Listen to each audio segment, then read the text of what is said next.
It's already doing it. Oh, no, no. You're not in the right one. Oh, okay. Oh wait, now we're good. Now.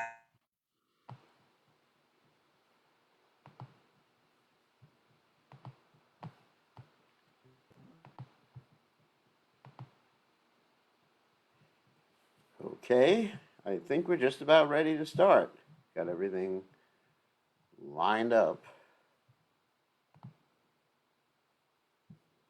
Here we go. All right. So, good evening or good morning, depending on where you are. And we're going to start by chanting Jai Radhamadava and then continue with the reading of the Nectar Devotion. We don't have much more left in the Nectar Devotion to finish it. Wow, just a few more pages. Okay, and then we'll figure out where we're going to go after the Nectar Devotion. Jaya Radha Madhava Kunda Bihari Jaya Radha Madhava Kunda Bihari Gopi Jana Malabha Girivardhari Gopi Jana Balabha Girivardhari Yashodanandana Brajajana Ranjana Yashodanandana Brajajana Ranjana Yamuna Tira Vanachari Yamuna Tira Vanachari Jaya Radha Madhova Kunda Bihari Jaya Radha Madhava Kunda Bihari Gopi Janaballabha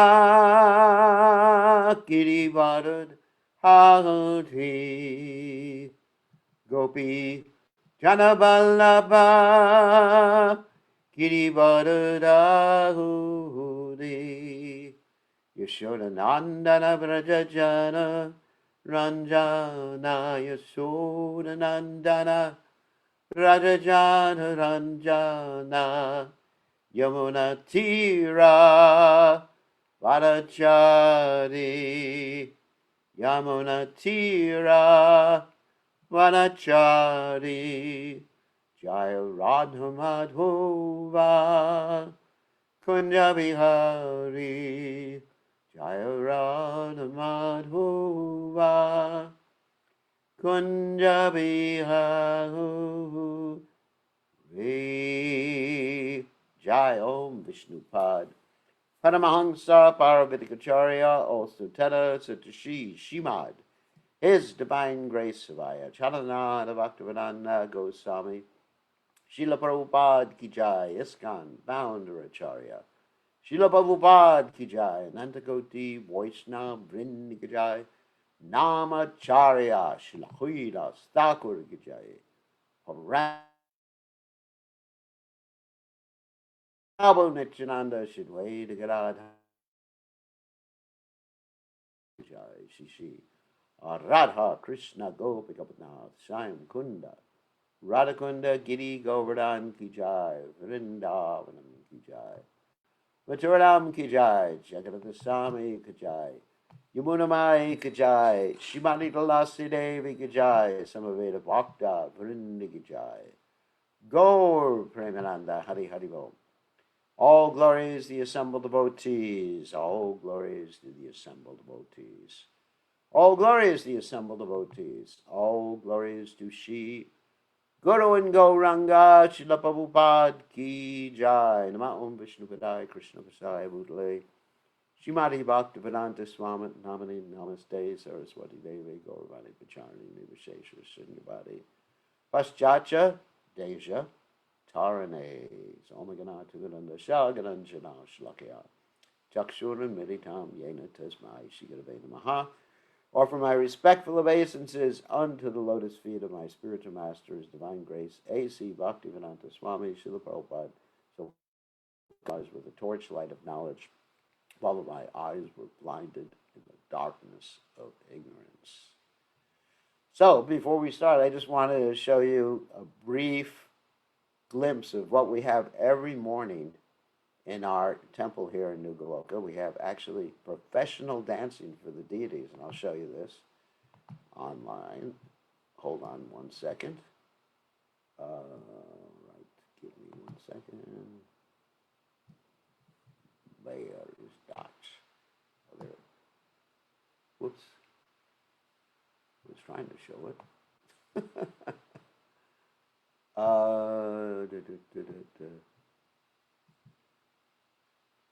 Let me just turn that on. Let's see if I can show it.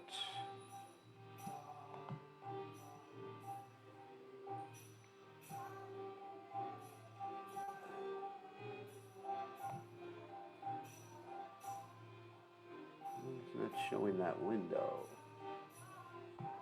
That's weird.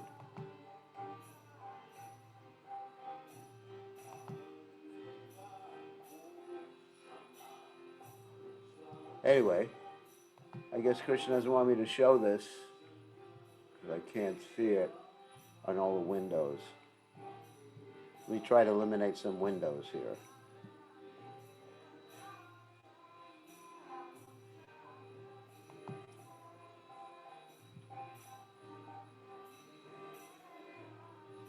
It may not work.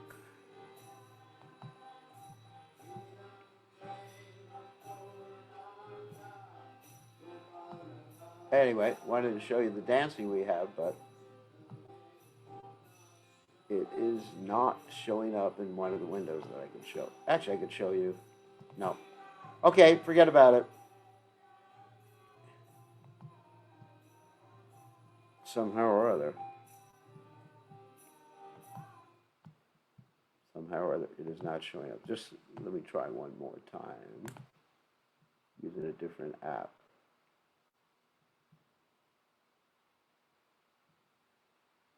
That's better.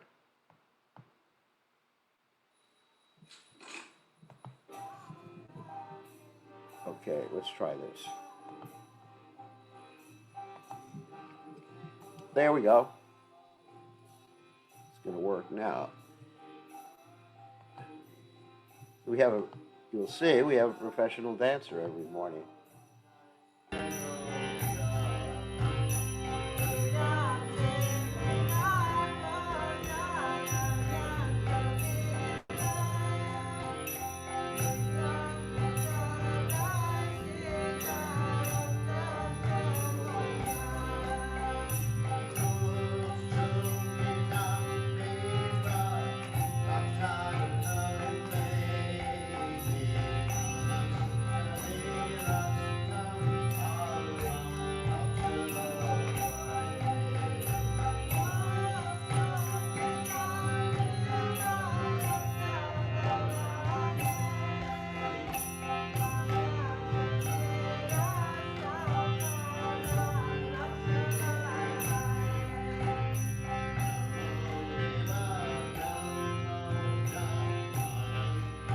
Okay.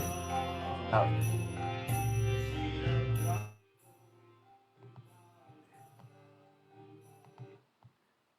Okay, now we'll go on to Nectar of Devotion. See, we have a very exciting morning program every morning. Dancing, music, everything is there to see what you are all missing by being immersed in Krishna's illusory energy in your homes. Jeev Jago, Gorachanda Bole, Kota.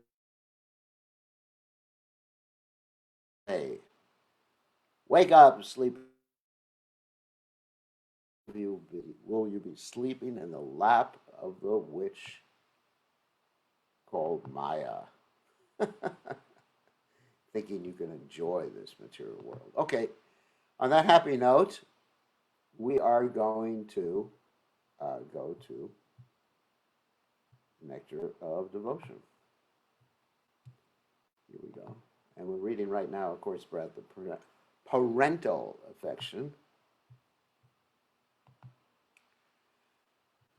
Here we are.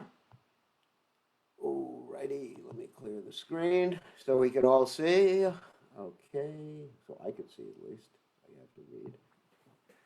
So, the general activities of all the mothers of the coward boys were to kiss them, to embrace them, to call them by their names, and sometimes to chastise them mildly for their stealing habits. These manifestations of parental love are called sattvika ecstasy. Remember we talked about the different bhavas? Remember? Sthaya bhava, vyabhachari bhava, ashta sattvika bhava, vibhava, anubhava. So this is called sattvika ecstasy. In other words, they're always there. Wherein the manifestations of 8 kinds, ashta means 8, kinds of ecstatic symptoms are visible in full in Srimad Bhagavatam, 10th canto, 13th chapter, verse 22, Shukadeva Goswami tells King Parikshit, all the mothers of the coward boys were illusioned by the covering influence of the Yogamaya potency of the personality of Godhead, and as soon as they heard the flute playing of their boys, they immediately stood up and mentally embraced their sons who had been created by the direct internal potency of Krishna. Accepting them as their born sons, they lifted them into their arms and began to embrace them, resting their children's bodies upon their own. The emotions created by this incident were sweeter than nectar, turned into a palatable intoxicant, and the milk flowing out of their breasts was immediately drunk up by the children. And the Lalita Madhava, compiled by Srila Rupa Goswami, Krishna is addressed as follows. My dear Krishna, when you are engaged in herding the animals, the dust caused by the hooves of the calves and cows covers your nice face, an artistic tilak, and you appear very dusty. But when you return home, the milk flowing out of the breasts of your mother washes your face of its dust covering, and you appear to be purified by this milk, just as when the deity is washed during the performance of the Abhishek ceremony. It is the custom in the temples of the deities that if there have been some impure activities, the deity has to be washed with milk. Krishna is the supreme personality of Godhead, and he was washed by the milk from the breast of Mother Yashoda, which purified him from the dust covering. Sometimes there are examples of Mother Yashoda's becoming stunned in ecstasy. This was exhibited when she saw her son lifting Govardhan Hill. When Krishna was standing, raising the hill, Mother Yashoda hesitated to embrace him and became stunned. The dangerous position that Krishna had accepted by lifting the hill brought tears to her eyes. With her eyes filled with tears, she could not see Krishna anymore, and because her throat was choked up by anxiety, she could not even instruct Krishna as to what he should do in that position. This is a symptom of being stunned in ecstatic love. Of course, that's a Vyabhachari bhava. Remember, we studied about the bhavas. Mother Yashoda sometimes enjoyed transcendental ecstasy and happiness when her child was saved from a dangerous situation, such as being attacked by Putana, who was a witch, or some other demon. In Srimad Bhagavatam, 10th canto, 17th chapter, verse 19, Shukadeva Goswami says that Mother Yashoda felt very, very fortunate when she got back her lost child. She immediately placed him on her lap and began to embrace him again and again. While she was thus embracing her son repeatedly, torrents of tears fell from her eyes, and she was unable to express her transcendental joy. It is stated in the Vidagdha Madhava of Srila Rupa Goswami, quote, my dear Krishna, the touch of your mother is so pleasing and cooling that it surpasses the cooling capacity of the pulp of sandalwood and of bright moonshine mixed with the pulp of ushira root. And it's described here that ushira is a kind of root which, when soaked with water, has a very, very cooling effect. It is especially used in the scorching heat of the sun. The parental love of Mother Yashoda for Krishna steadily increases, and her love and ecstasy are sometimes described as intense affection and sometimes as overwhelming attachment. An example of attachment for Krishna with overwhelming affection is given in the Srimad Bhagavatam, 10th canto, 6th chapter, verse 43, where Shukadeva Goswami addresses Maharaj Parikshit in this way. My dear king, when magnanimous Nanda Maharaj returned from Mathura, he began to smell the head of his son, and he was merged in the connection with Mother Yashoda when she was expecting him back from the pasturing ground, because she thought that it was getting very late. Oh, internet connection. Her anxiety to hear the sound of Krishna's flute became doubled, and milk began to flow from her breast. In that condition, she was sometimes going within the house, sometimes coming out of the house. She was constantly looking to see if Govinda was coming back along the road. When many very great sages were offering prayers to Lord Krishna, glorifying his activities, the queen of Gokula, Mother Yashoda, entered the battlefield of Kurukshetra, wetting the lower part of her sari with the milk flowing from her breast. This entrance of Mother Yashoda at Kurukshetra was not during the battle of Kurukshetra, obviously. At other times, Krishna went to Kurukshetra from his paternal home to Dwarka during the solar eclipse, and at these times, the residents of Vrindavan also went to see him there, so it wasn't during the battle. But Kurukshetra is a holy place, as we hear in the beginning of Bhagavad Gita. What is it? Dharmakshetra Kurukshetra Samaveta Yuyutsavaha Mamaka Pandavas Jaiva Kimakorvata Sanjaya. I mean, that's basically the beginning of Bhagavad Gita. That Kurukshetra is Dharmakshetra. It's a holy place. So people go there when there's some religious ceremony to perform. When Krishna arrived at Kurukshetra in pilgrimage, all the people assembled there began to say that Krishna, the son of Devaki, had arrived. At that time, Devaki, just like an affectionate mother, began to pat Krishna's face. And again, when people cried that Krishna, the son of Vasudeva, had come, both King Nanda and Mother Yashoda became overwhelmed with affection and expressed their great pleasure. When Mother Yashoda, the queen of Gokula, was going to see her son Krishna at Kurukshetra, one of her friends addressed her thus: "My dear queen, the milk flowing out of your breast mountain has already whitened the river Ganges, and the tears from your eyes mixed with black mascara have already blackened the color of the Yamuna. And as you were standing just between the two rivers, I think that there is no need for your anxiety to see your son's face. Your parental affection has already been exhibited to him by these two rivers." Very poetic. The same friend of Mother Yashoda addressed Krishna as follows: "My dear Mukunda, if Mother Yashoda, the queen of Gokula, is forced to stand on fire, but is allowed to see your lotus face, then this fire will appear to her like the Himalaya mountains full of ice. In the same way, if she is allowed to stay in the ocean of nectar, but is not allowed to see the lotus face of your grace, then even this ocean of nectar will appear to her like an ocean of arsenic poison. Let the anxiety of Mother Yashoda and Braj, always expecting to see the lotus face of Krishna, be glorified all over the universe." Wow.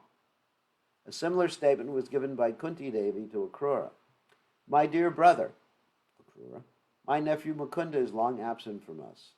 Will you kindly tell him that his aunt Kunti is sitting among the enemy and would like to know when she will be able to see his lotus face again?" In Srimad Bhagavatam, 10th canto, 46th chapter, verse 28, there's this statement: "When Uddhava was present at Vrindavan and was narrating the activities of Krishna and Dwarka, Mother Yashoda, while hearing this narration, began to pour milk from her breast and shed tears from her eyes." Another incident demonstrating Yashoda's extreme love for Krishna occurred when Krishna went to Mathura, the kingdom of Kamsa. In separation from Krishna, Mother Yashoda was looking at Krishna's makeup utensils, and she fell down on the ground almost unconscious with a great sound. When she was rolling over on the ground, there were many scratches on her body, and in that piteous condition she began to cry, "Oh, my dear son, my dear son." And she slapped her breast with her two hands. This activity of Mother Yashoda is explained by expert devotees as ecstatic love in separation. Sometimes there are many other symptoms, such as great anxiety, lamentation, frustration, being stunned, humility, restlessness, madness, and illusion. As far as Mother Yashoda's anxieties are concerned, when Krishna was out of the house in the pasturing ground, a devotee once told her, Yashoda, I think your movements have been slackened. I see that you are full of anxieties. Your two eyes appear to be without any movement, and I feel in your breathing a kind of warmth, which is bringing your breast milk to the boiling point. All these conditions prove that at a separation from your son, you have a severe headache. These are some of the symptoms of Mother Yashoda's anxiety for Krishna. So these are some examples being given from the Shastras about the love that Krishna's mothers, both Devaki, Krishna's fathers, Nanda Maharaj, and others too. When Akrura was present in Vrindavan and was narrating the activities of Krishna in Dwarka, Mother Yashoda was informed that Krishna had married so many queens and was very busy there in his household affairs. Hearing this, Mother Yashoda lamented how unfortunate she was that she could not get her son married just after he passed his Kaishara age, and that she therefore could not receive both her son and daughter-in-law at her home. She exclaimed, My dear Krura, you are simply throwing thunderbolts on my head. These are signs of lamentation on the part of Mother Yashoda in separation from Krishna. And actually there's a kund in Vrindavan, I think it's called Pilu Kund, means yellow kund, in which Yashoda Mai one time smeared turmeric on the hands of Srimati Radharani that indicated that she was going to marry Krishna. And so Srimati Radharani was very embarrassed by that, and she washed them in this kund, and this kund is still yellow to this day. But actually, there were many secret marriages in Vrindavan, so in essence, Krishna did marry Radharani. Many, many secret marriages. One of them was conducted by Lord Brahma. Similarly, Mother Yashoda felt frustration when she thought, although I have millions of cows, the milk of these cows could not satisfy Krishna. Therefore, let a curse be on this milk. And I'm also condemned because although I am so opulent in material prosperity, I am now unable to smell the head of my child and feed him with my breast milk as I used to do when he was here in Vrindavana. This is a sign of frustration on the part of Mother Yashoda in separation from Krishna. One friend of Krishna's addressed him thus, My dear lotus-eyed one, when you were living in Gokula, you were always bearing a stick in your hand. That stick is now lying idle in the house of Mother Yashoda, and whenever she sees it, she becomes motionless just like the stick. This is a sign of becoming stunned in separation from Krishna, Vyabhachari Bhava. In separation from Krishna, Mother Yashoda became so humble that she prayed to the creator of the universe, Lord Brahma, with tears in her eyes. My dear creator, won't you kindly bring my dear son Krishna back to me so that I can see him at least for a moment? Sometimes in restlessness, like a mad woman, Mother Yashoda used to accuse Nanda Maharaj. What are you doing in the palace, you shameless man? Why do people call you the king of Braja? It is very astonishing that while being separated from your dear son Krishna, you are still living within Vrindavan as a hard-hearted father. Someone informed Krishna about the madness of Mother Yashoda in the following words. In madness, Mother Yashoda has addressed the Kadamba trees and inquired from them, Where is my son? Similarly, she has addressed the birds and the drones and inquired from them whether Krishna has passed before them. And she has inquired if they can say anything about you. In this way, Mother Yashoda, in illusion, was asking everybody about you, and she's been wandering all over Vrindavan. This is madness and separation from you. Let me just check. This. Okay. Separation from Krishna, sorry, not from you. I was just reading the book at the same time. Okay, see how much longer we got. We're almost finished with this chapter. When Nanda Maharaj was accused by Mother Yashoda of being hard-hearted, he replied, My dear Yashoda, why are you becoming so agitated? Kindly look more carefully. Just see your son Krishna is standing before you. Don't become a mad woman like this. Please keep my home peaceful. And Krishna was informed by some friend that his father Nanda was also an illusion in this way in separation from him. In other words, Krishna was not in front of Nanda Maharaj and Yashoda Mai. Krishna was in Mathura. And Nanda Maharaj and Yashoda Mai were just like going completely crazy in separation out of pure love, Vyabhachari Bhava, ecstasy. When all the wives of Vasudeva were present in the arena of Kamsa, they saw the most pleasing bodily features of Krishna, and immediately out of parental affection, milk began to flow from their breasts, and the lower parts of their saris became wet. This symptom of ecstatic love is an example of the result of fulfillment of desire. In the first canto of Srimad Bhagavatam, 11th chapter, verse 29, it is stated when Krishna entered Dwarka after finishing the battle of Kurukshetra, he first of all saw his mother and all of his different stepmothers and offered his respectful obeisances unto their feet. The mothers immediately took Krishna upon their laps, and because of their parental affection, there was milk flowing out of their breasts. So their breast milk mixed with the water of tears became the first offering to Krishna. This is one of the examples of being satisfied after a great separation. There's a similar statement in the Lalita Madhava. How wonderful it is that you for Krishna mixed your tears in the milk from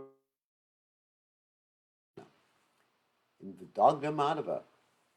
A devotee addresses Lord Krishna as follows.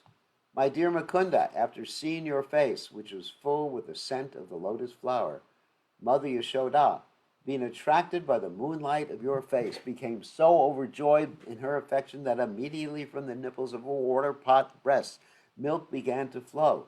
She was thus constantly engaged in supplying milk to Krishna after wetting the covering cloth over the jug. These are some of the signs of parental love for Krishna by his mother, his father, and elderly persons. Symptoms of ecstatic love and parental affection are expressed when Krishna is accepted as the son. These constant transcendental emotions for Krishna are called steady ecstasy in parental love. And the word for steady ecstasy is sthai bhava, steady emotion. Remember that? Vibhava, Anubhava, Sattvika Bhava, Vyabhachari Bhava, and Sthai Bhava. Srila Rupa Goswami states herein that according to some learned scholars, the three kinds of transcendental mellow so far described, servitude, fraternity, and parental affection, are sometimes mixed. For example, the fraternal feelings of Balaram are mixed with servitude and parental affection. He's primarily in the friendship ras with Krishna, but there is a mixture of servitude. He's always serving Krishna and feels protective of Krishna because he's older than Krishna. Similarly, King Yudhisthira's attraction for Krishna is also mixed with parental affection and servitude because he's older than Krishna. And he's also serving Krishna.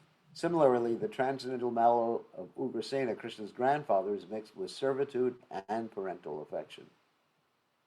Hold on a second. The affection of all the elderly gopis in Vrindavan is a mixture of parental love, servitude, and fraternity, because the elderly gopis, they are not engaged in a conjugal relationship with Krishna. So they're parental, they see Krishna like their son, in the same mood as the son, and they're serving Krishna all the time, and also they're friends with Krishna. The affection of the sons of Madri, Nakula, and Sadev, as well as the affection of the sage Narada, is a mixture of friendship and servitude. The affection of Lord Shiva, Garuda, and Uddhava is a mixture of servitude and fraternity. It means they're friends and they're servants too. It's interesting how you can have a mixture, but there's always one primary ras. And for Garuda, for example, its primary ras is servitude. Uddhava, primary ras is servitude. Lord Shiva, primary ras is servitude, but there's also some fraternity of friendship there. So it's like even in this mature world, the modes of nature, you don't find them in their original, let's say in their pristine state. There's always some mixture. A mixture of mode of goodness with passion and ignorance, or passion with goodness and ignorance, or ignorance with passion and goodness. It's like three primary colors. You usually find them mixed. So the next chapter is, wow, about the highest relationship with Krishna, highest category of relationships with Krishna, which is conjugal love, chapter 44, conjugal love. And we're going very quickly, because mainly we're just reading examples of these types of relationships right now. It's a little more technical when we get into the mixture of the different rasas at the end, which is called rasa bus. But this particular chapter, chapter 24, let's see how long it is. It's not that long, actually. We'll finish it tomorrow, most likely. And then we'll get into the fourth part, which deals with the indirect, fourth part of the Nectar of Devotion, which deals with the indirect rasa and mixtures of different rasas, tasty mixtures or mixtures that are incompatible. So, chapter 44, devotional service in conjugal love. Of course, in the material world, the conjugal love is not the highest. It's, anyway, the lowest. I mean, if it's illicit, talking about illicit right now, not if someone is illicitly married and stuff like that. But anyway, it's the lowest in the spiritual world. It is the highest. And in the spiritual world, the conjugal love between Krishna and the gopis has nothing to do with material bodies or sense gratification. It's all just pure love, like we were describing this morning in Bhagavatam class, when the gopis are praying to the goddess Katyayani to have Krishna as their husband. They're not thinking, I want Krishna as my husband because I want to enjoy with him. It's like people, generally they want someone as their husband because he is handsome, he turns them on, he has money. Attractive girl because he is ugly as hell. So anyway, so in the spiritual realm, it's just the pure concept of giving pleasure, of serving. So all these different relationships, they're all serving relationships. One is serving in friendship, one is serving in parental love, one is serving in serving, obviously, Tasha Bhav, and one is serving in the conjugal relationship. A pure devotee's attraction for Krishna in conjugal love is called devotional service in conjugal love. That's a tautology. Although such conjugal feelings are not at all material, there's some similarity between the spiritual love and material activities. Therefore, persons who are interested only in the material activities are unable to understand the spiritual conjugal love, and these devotional reciprocations appear very mysterious to them. Rupa Goswami therefore describes conjugal love very briefly. The impetuses, that's Vibhava, of conjugal love are Krishna and his dear consorts such as Radharani and her immediate associates. Lord Krishna has no rival, and no one is equal to him, and no one is greater than him. His beauty is also without any rival, and because he excels all others in the pastimes of conjugal love, he is the original object of all conjugal love. And actually, Krishna is called the person who conquers Cupid, Madan Mohan. So that means if we or anybody is attracted to Cupid in this material world, who is Cupid? Cupid is a demigod, and he's firing arrows that are the senses and the objects of the senses, specifically the objects of the senses. And when he hits you, you fall in love, or you get bewildered, and you forget about everything. Oh my God. Quite dangerous. It's like you can imagine, let's say if you had enemies on the battlefield or something like that. So you were fighting a war, and someone could fire an arrow. So you just get all bewildered and fall in love. If you had that arrow, you could actually defeat your enemies really easily. Just like it's described in the Ramayana, that Lord Ram had a different type of arrow that could bewilder, not with love, but just like bewilder one and cause one to forget things. And it would cause one, or cause the opposite side in a battle, to see their own soldiers, that means your opponent's soldiers, as their opponents. Let me explain what I mean. Once upon a time, Ram was in the forest and he offended this poor girl named Surpanaka who is in love with him. Surpanaka goes back to her brothers, Karan Dushan, and complains. And Karan Dushan, they send, of course, 14 giants, and those 14 giants are killed by Lord Ram. But then they send 14,000 Rakshasas. That's a lot of Rakshasas. And these are not tiny Rakshasas. They're really big, horrendous monsters. Okay, 14,000. So what does Lord Ram do to defeat them? He fires his arrow of bewilderment. Not that all the Rakshasas fell in love with each other and started kissing each other. That's not the point. But they saw each other Rakshasa as Lord Ram. And then they started fighting each other, thinking that the other Rakshasas were Lord Ram, and they killed each other out. That's pretty good. So that's the bewilderment potency of one of the arrows of Lord Ram. So Cupid is something like that, or does something like that with his arrows. He fires his arrows at you, and boom! You get bewildered. Nunam pramata kurate bikarma. Yarendriya paritya aprinoti. This is a statement by Lord Rishabhadeva. And one gets crazy. And one forgets about, spiritual life. Oh, forget about that.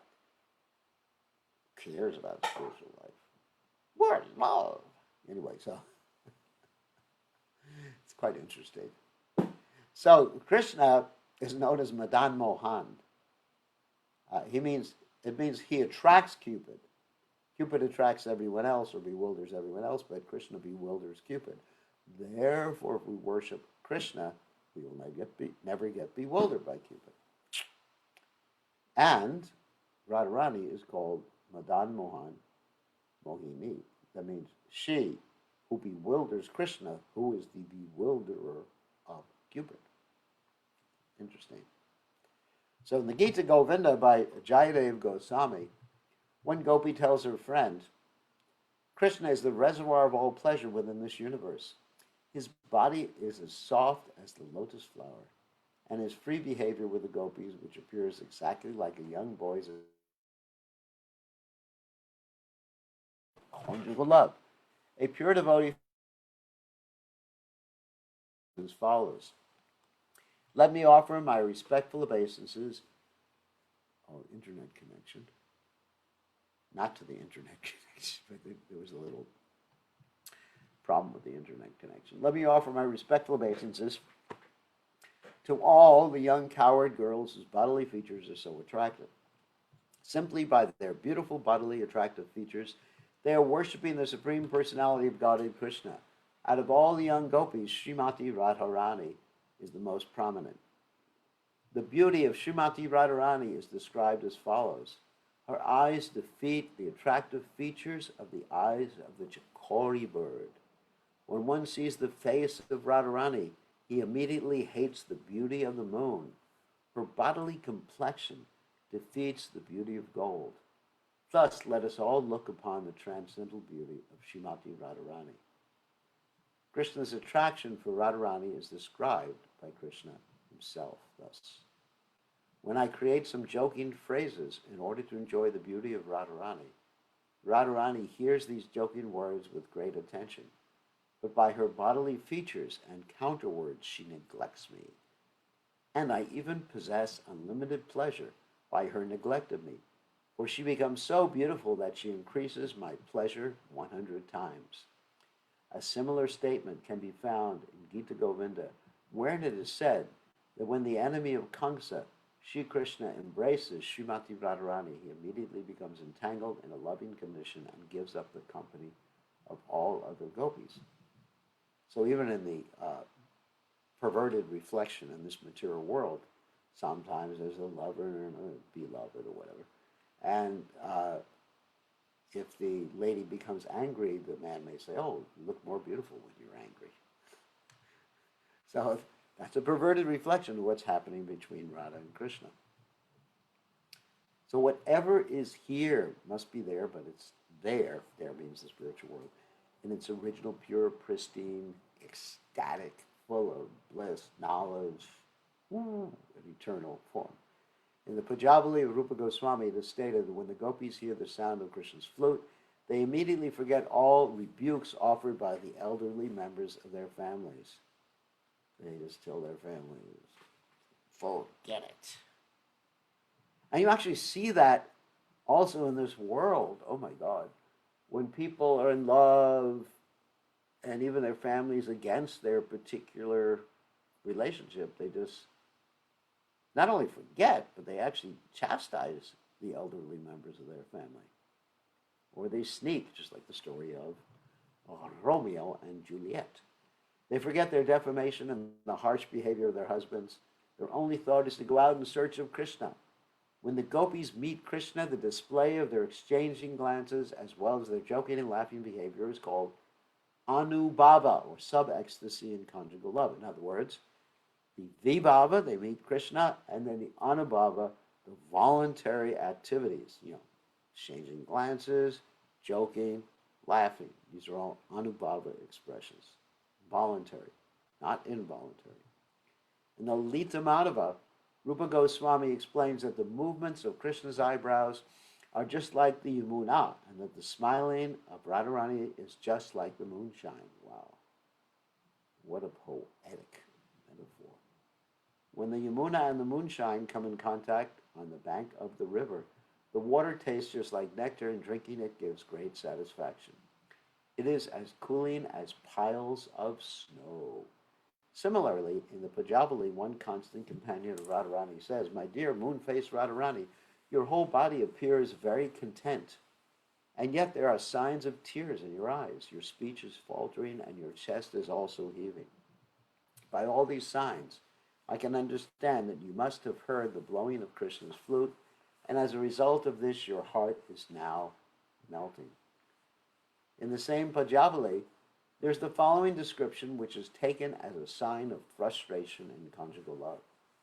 Srimati Radharani said, "Dear Mr. Cupid, please do not excite me by throwing your arrows at my body. Dear Mr. Air, please do not arouse me with the fragrance of flowers. I am now bereft of Krishna's loving attitude, and so, under the circumstances, what is the use of my sustaining this useless body? There's no need for such a body by any living entity." This is a sign of frustration in ecstatic love for Krishna. So this is the highest love story, pastimes you will ever encounter. Similarly, in the Dana Keli Komadi, Srimati Radharani, pointing to Krishna, says, "This clever boy of the forest has the beauty of a bluish lotus flower, and he can attract all the young girls of the universe. Now, after giving me a taste of his transcendental body, he has enthused me, and an elephant who has been enthused by a man ecstatic love with Krishna." Internet connection unstable again. At least it's lasting so far. The steady ecstasy of conjugal love is the original cause of bodily enjoyment. In the Pujabali, this original cause of union is described when Radharani tells one of her constant companions, "My dear friend, who is this boy whose eyelids, dancing constantly, have increased the beauty of his face and attracted my desire for conjugal love? His ears are decorated with buds of ashok flowers, and he has dressed himself in yellow robes. By the sound of his flute, this boy has already made me impatient." The conjugal love of Radha and Krishna is never disturbed by any personal consideration. It's a really important point. It's all based on the other. The undisturbed nature of the conjugal love between Radha and Krishna is described thus. Just a little distance away from Krishna was Mother Yashoda, and Krishna was surrounded by all of his friends. In front of his eyes was Chandravali, and at the same time on a chunk of stone in front of the entrance to Braj stood a demon known as Vrishasura. But even in such circumstances, when Krishna saw Radharani standing just behind a bush of many creepers, Immediately his beautiful eyebrows moved, just like lightning toward her. Another instance is described as follows. On one side of the courtyard are the dead body of Sankasura. The dead body of Sankasura was lying surrounded by many jackals. On another side were many learned brahmanas who were all self-controlled. They were offering nice prayers which were as soothing as the cool breeze in summer. In front of Krishna, Lord Baladev was standing, causing a cooling effect. But even amid all these different circumstances of soothing and disturbing effects, the lotus flower of ecstatic conjugal love that Krishna felt for Radharani could not wither.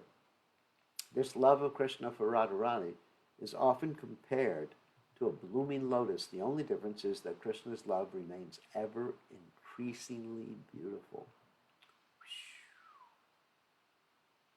Conjugal love is divided into two portions. This is important. Vipralamba, or conjugal love in separation, and Sambhoga, or conjugal love in direct contact. Vipralamba separation has three divisions known as Purvavrag, or preliminary attraction before meeting, Mana, seeming anger, which is causes separation, and Pravasa, or separation by a distance. Remember that. Purvarag, Mana, and Prabhasa. So, Purvarag means just before Radha and Krishna meet, Radharani hears Krishna's flute and she's getting ready to meet Krishna. Mana means she gets really angry. Krishna doesn't want to. Krishna makes her angry deliberately by telling her that she looks like his other girlfriend, Chandravali. He appears to be telling her that accidentally, but actually he's telling her that on purpose to make her angry. And she goes away, and then Krishna has to sometimes go and beg at her feet and cry tears, begging her to accept him back. And sometimes Krishna has to dress like a girl to associate with her again. Sometimes he has to dress like a palm reader to associate with her again. This is his plan. So this is Man. Radharani is Man, which is her anger, and Prabhas, which means they're separated by a longer distance, actual separation. When the lover and beloved have a distinct feeling of not meeting each other, that stage is called Purvarag, or preliminary attraction. In the Pajavali, Radharani told her companion, "My dear friend, I was just going to the bank of the Yamuna, and all of a sudden a very nice boy whose complexion is like a dark blue cloud became visible in front of my eyes. He glanced over me in such a way that I cannot describe. But since this has occurred, I am sorry that I can no longer engage my mind in the duties of my household affairs." This is an instance of preliminary attraction for Krishna before meeting. In Srimad Bhagavatam, 10th canto, 53rd chapter, verse 2, Krishna told the messenger Brahmana who came from Rukmini, "My dear Brahmana, just like Rukmini, I cannot sleep at night and my mind is always fixed on her. I know that her brother Rukmi is against me, and that is due to his persuasion. My marriage with her has been canceled." This is another instance of preliminary attraction. Wow. As far as mana, or anger, is concerned, this is such an interesting aspect of Vipralamba. As far as mana, or anger, is concerned, Radharani saw Krishna enjoying himself, and he became a little jealous because her special prestige was being dimmed. Therefore, she immediately left the scene and took shelter in a nice flower bush where the black drones were humming. Then, hiding herself behind the creepers, she began to express her sorrow to one of her consorts. This is an instance of a seeming disagreement. So, one story comes to mind is one time Krishna wanted to make Radharani angry. So at one point, Narada Muni was actually serving, this is Narada Muni's trickery, he was serving Radharani, and Krishna warned Radharani, said, "Don't believe this Narada Muni. He's a troublemaker. She didn't take it so seriously. So once upon a time, Krishna was very pleased with Narada Muni and said, Narada Muni, just ask for benediction anytime you want. Narada Muni said, well, let's wait a little while. I'll ask for my benediction in the future. Okay. So shortly thereafter, Krishna was waiting to swing with Srimati Radharani. There was this nice flower swing, and Krishna was seated on it and just waiting for Radharani to come. So Narada Muni said to Krishna, I have a request, Krishna. I would like to see you on the swing with Lalita Devi. And Krishna said, okay, whatever you say, Narada Muni. I said I'll give you your request. I would bless you with whatever you ask for. So Lalita Devi goes on the swing with Krishna. They're swinging back and forth. Narada Muni flies to see Radharani and says, Radharani, guess what? Krishna is now swinging with Lalita Devi instead of you. So she goes there and she's really angry. And finally, Krishna has to make it up with her. And he explains to her, don't ever trust Narada Muni again. He's the one who starts all these problems. Okay. So finally we'll talk about being out of contact. An example of pravas, or being out of contact because of living in a distant place, was given in the Panjabali as follows. Since the auspicious day when Krishna left for Mathura, Srimati Radharani has been pressing her head on one of her hands and constantly shedding tears. Her face is always wet now, and therefore there's no chance of her sleeping even for a moment. When the face becomes wet, the sleeping tendency is immediately removed. So when Radharani was always weeping for Krishna because of his separation, there was no chance of her getting any sleep for herself. In the Prahlada Samhita, Uddhava says, the Supreme Personality of Godhead, Govinda, panic-stricken due to being pierced by the arrows of Cupid, is always thinking of you, the gopis, and he is not even accepting his regular lunch, nor is he getting any proper rest. And of course, this is in regard to Krishna living in Dwarka later on in life, or later on in his pastimes, and Uddhava is his constant companion and advisor. So we will end here, and we will take a few questions about this most esoteric, elevated subject matter. Hold on one second. We will unmute everybody so you can ask questions.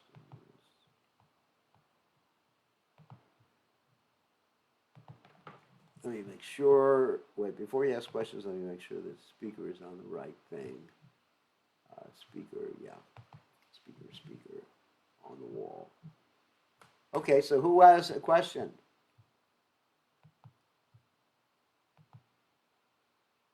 Question, comment, argument? No one. Everybody understands 100%. Okay, Arjuna? I can ask a question. Yeah. In Nectar of Devotion, chapter 18, and other places, there's lists of the qualities of a pure devotee given. Yeah. My question would be, what qualities would you give to somebody who is skeptical that, that could be empirically accounted for, like, why these people are Mahajans, and therefore their opinion can be trusted. And we could say all the people that have these qualities come to the same conclusions, more or less.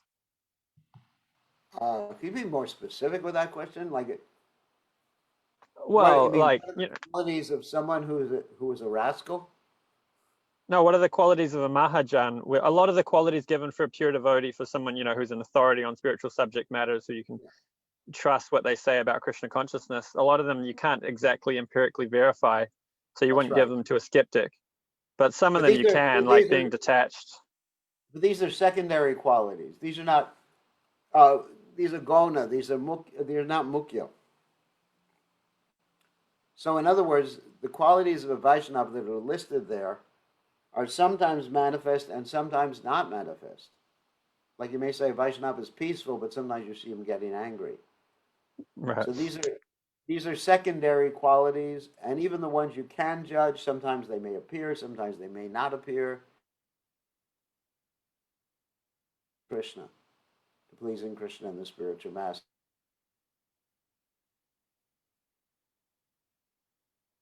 of a Vaishnava, but we don't actually go through like. I lost you for a sec. I don't know if it's my connection or yours. It's my connection. The internet connection just gets unstable every once in a while. Okay, it's just a few sentences. Yeah. It happens regularly every 5 minutes. There's a little loss of a few sentences. So anyway, these 26 qualities of a Vaishnava, they're sometimes manifest, sometimes not manifest. And sometimes you'll find contradictions to the manifestation of these qualities because of certain circumstances. Like a Vaishnava is supposed to be peaceful, but he'll be angry sometimes under certain circumstances. But the primary quality of a Vaishnava is what we look for is exclusive, one-pointed devotion to the Supreme Personality of Godhead. And that's really what we're interested in. Not, the other qualities, yes, that's nice. But even you can speculate and see some of those qualities, or even most of those qualities in other people. We're not even Vaishnavas. Sometimes you have descriptions of demons who are pretty qualified, hospitable and all sorts of good qualities, except they're not devoted to Krishna, obviously. So, well, they won't be fearless. Yes, they might be. Yeah. Don't all the demons fear Vishnu, like fear death? Well, you had a lot of the demons fighting Krishna, and they were pretty happy. They were chivalrous fighting Krishna. You have Kalyamana, who wasn't fearful of Krishna. He kept challenging Krishna. You had Pundraka wasn't fearful of Krishna. He was challenging Krishna. So you may have some of these qualities. I'm not saying all the qualities. So what we look for is exclusive devotion to the Supreme Personality of Godhead more than anything else, rather than just going one by one through these qualities. Some people, the stupid people, are sometimes very fearless because they're just plain old stupid in the mode of ignorance. Sometimes people in the mode of ignorance appear to be very transcendental. You say, oh, he's in samadhi. Just like there's that example where there was one guru who passed away, not in our movement, don't worry. He's not one of our gurus. He passed away, and the devotees, not devotees, but his followers kept saying, oh, Guru Maharaj is in samadhi, because he appeared to be very peaceful. And then what happened is that after a few days, the body started to smell, and they understood Guru Maharaj had died. He wasn't in samadhi. So you can't always judge. You can't judge things according to these external manifestations. And even sometimes someone could act like he is displaying those external qualities. A good actor can act like he's exhibiting Astasattva bhavas, the bhavas or these Yavachari bhavas. I could do that, and I'm a good actor. Or maybe I'm not a good actor. So someone could do that. But what we look for is devotion to Krishna. And also, as far as an acharya is concerned, someone who sets an example, yad yadacharati shreshtas tatat evetaro janaha, someone who sets an example, someone who's steady in his devotional service, someone who's always serving Krishna. Look at Arjuna. He was serving Krishna with violence, right? Serving Krishna by killing people. That's pretty good. So anyway, what I look for is exclusive devotion, rather than. Could we say consistency between what they preach and what they do? Yeah, consistency between what they preach. Yeah, and not changing what they. They could be consistent and then change it every 5 years. That wouldn't be a good sign. Not changing the principles of devotional service, but they may actually change the details. Like someone 20 years ago may have said, you should always wear a dhoti or sari, whatever, depending on your gender. And nowadays, someone may say, don't wear a dhoti when you're preaching in certain circumstances. So the consistency is in terms of the principles of devotional service. But an expert acharya, Prabhupada points this out, an acharya is expert and adjusting the details according to time, place, and circumstance, rather than being fixed on certain details, but he adjusts the details, but he never adjusts the siddhanta, the conclusion of devotional service, or the essential aspects of devotional service. I mean, sometimes you'll find people who adjust the external aspects of devotional service, like we had someone many, many years ago in a farm community named New Vrindavan, entered his own process of devotional,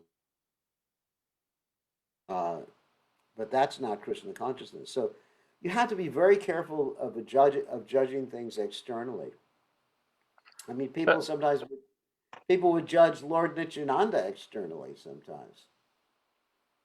Lord Nityananda was an avadut. I mean, like the wind, right? But surely there's some qualities that, say, Srila Prabhupada has which are exceptional, like, the way when he was leaving his body, even though there should have been physical pain, there was no indication that he was suffering. Well, he was transcendental. He was transcendental. Like that, But that's not something I that can be wouldn't faked, right? I wouldn't say that if you found a devotee suffering from pain, that would indicate he's not qualified. I really wouldn't go that far. No, Because I even mean, what you see as pain may be a symptom of ecstasy and separation from Krishna.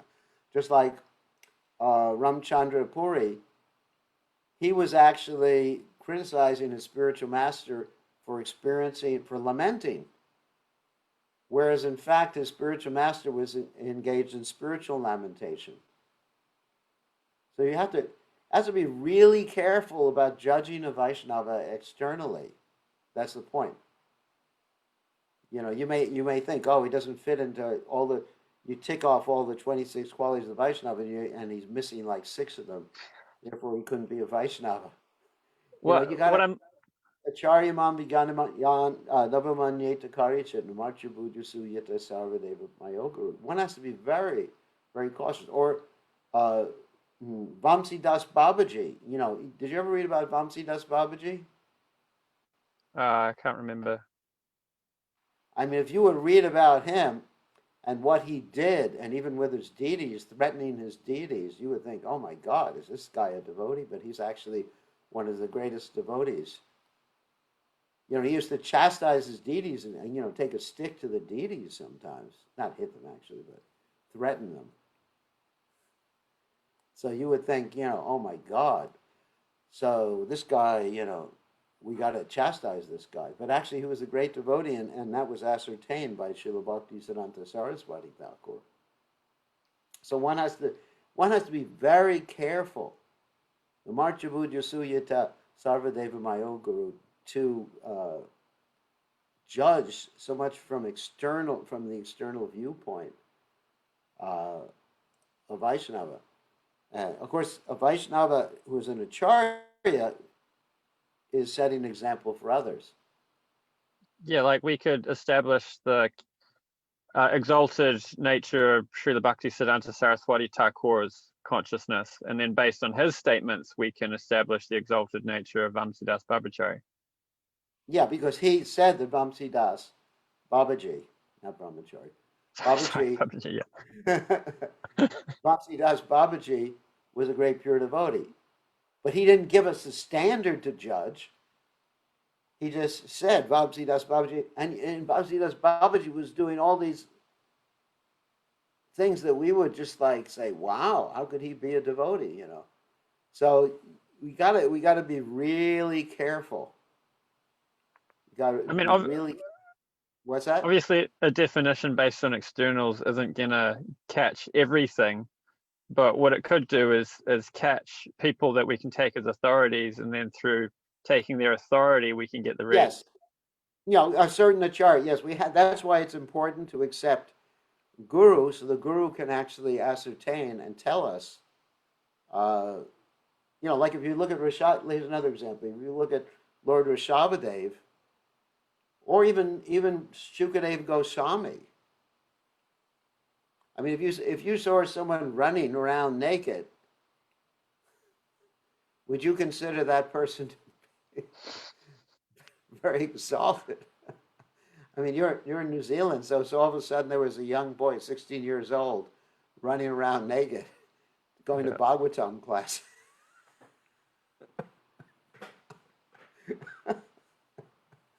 I mean, this is what was happening. Shukadeva Goswami was running without any clothes, and the only people who could recognize that were the great sages on the bank of the Ganges. So it's important to have some authority who can tell you that this is a great devotee.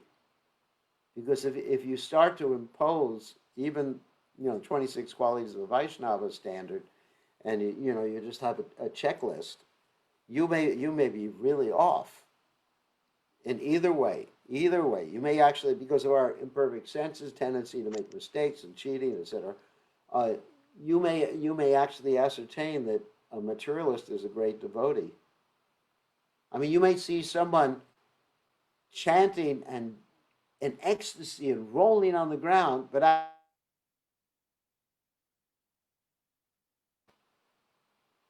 or you like Prabhupada talked about Darwin in such a derogatory. There's the internet connection again. Wait a second. Prabhupada talked about Darwin in such a derogatory fashion, and you may think, why is Prabhupada being so angry at this poor Charles Darwin, who's just like an innocent soul who was on the Beagle. That was a ship, actually. So one has to be very careful. Because, and even in our movement, actually this is an interesting thing.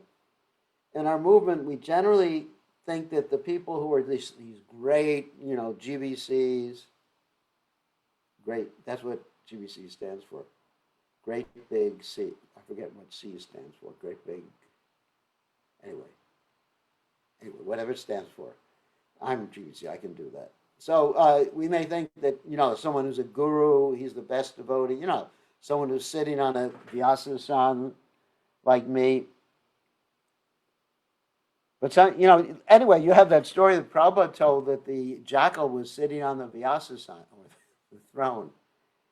And they didn't discover he was a jackal until the other jackals started crying. So we have to be very, very careful. The greatest devotee in the movement may be some really humble devotee who's cleaning the toilets. I mean, right now there's some discussion about, who should have the biggest samadhi. I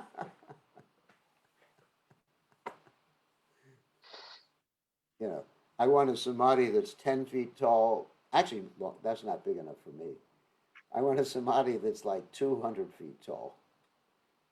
Maybe I'll turn the Nugaloka temple into a samadhi after I leave this world. So anyway, there's some discussion as to literally, like, who should get the bigger samadhi or have a better place in the. I mean, it's actually quite interesting because in the Gaudiya Math there was some discussion in the Calcutta Math who would have the best room, and then we're discussing who will have the best samadhi location. But the greatest devotee, maybe some humble grahasta who was just like, who's not educated at all, and who's just like an electrician, a humble electrician. Sorry about that. I know you're an electrician. Who's simply going into malechas houses and fixing the electricity in their houses. He may be the greatest devotee, but you wouldn't know that. How would how would any of us know from externally? So we have to be very careful when we're around Vaishnavas in judging. Of course, certain things, like if someone like Prabhupada is making many devotees, there's certain standards, yeah. What is Prabhupada? How do I ascertain that Prabhupada is the greatest devotee? Some people say by the amount of devotees he made, or by going around the world, etc. These are interesting. But my standard of judgment is how strictly he followed the orders of his spiritual master. And we see amongst Prabhupada's godbrothers, Prabhupada was the strictest one in following the orders of his spiritual master. He took the orders of his spiritual master as his life and soul. I would say more than anyone else. And to me, that is the standard. Not how many Sanskrit verses Prabhupada knew. I mean, Prabhupada was not the most expert Sanskrit personality or professor or whatever. But Prabhupada accepted the order of his spiritual master. And just like Lord Chaitanya Mahaprabhu, he ascertains that someone who could not even recite or the Bhagavad Gita properly was the best or was the real knower of the Bhagavad Gita because he took the order of his spiritual master. So there's a standard of judgment right there. One who takes the order of the spiritual master and the mission of the spiritual master is life and soul, that person is actually exalted. And even though that person may get angry, that person may act like an avaduta, that person may whatever, if that person is taking the order of his spiritual master's life and soul, that's a sign of being exalted. Okay, there's an external standard for you, if you're asking for one. And I think that's quite interesting. It's good. Right, but if we use that to someone who's a skeptic, they'll just say that's circular because you have to assume the order of the spiritual master. That's all right. We're not gonna, if someone's a skeptic, we don't care. Just chant Hare Krishna and see if it works for you. For him, we approach it in a little bit different way. A skeptic, if someone who doesn't have faith, for the doubting soul, there's happiness neither in this world nor in the next, Krishna says. So for a skeptic, we would say, you don't have to believe in anything. Try this process, try chanting, and see what it does for you. That's how I would approach a skeptic. Because it's useless. Anybody who is a skeptic to take up Krishna consciousness other than giving them the holy names and letting them experience it themselves, then they change. Tarko pratishta shuti navina. I mean, argumentation is not going to convince someone who is skeptical. But an experience will. And so my preaching strategy is give people an experience in Krishna consciousness through prasadam, through the holy names, and let them, because really, where does faith come from? Faith comes from association with devotees, not through argumentation and logic.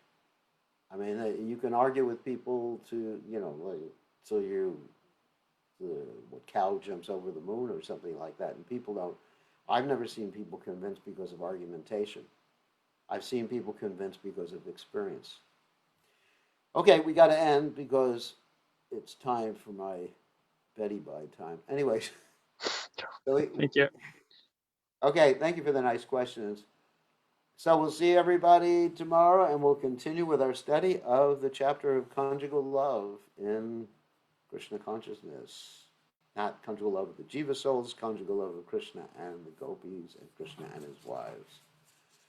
And we're nearing the end of Nectar of Devotion. It's pretty amazing. Very close to the end of Nectar of Devotion. All right, all glories to His divine grace, Srila Prabhupada ki jai.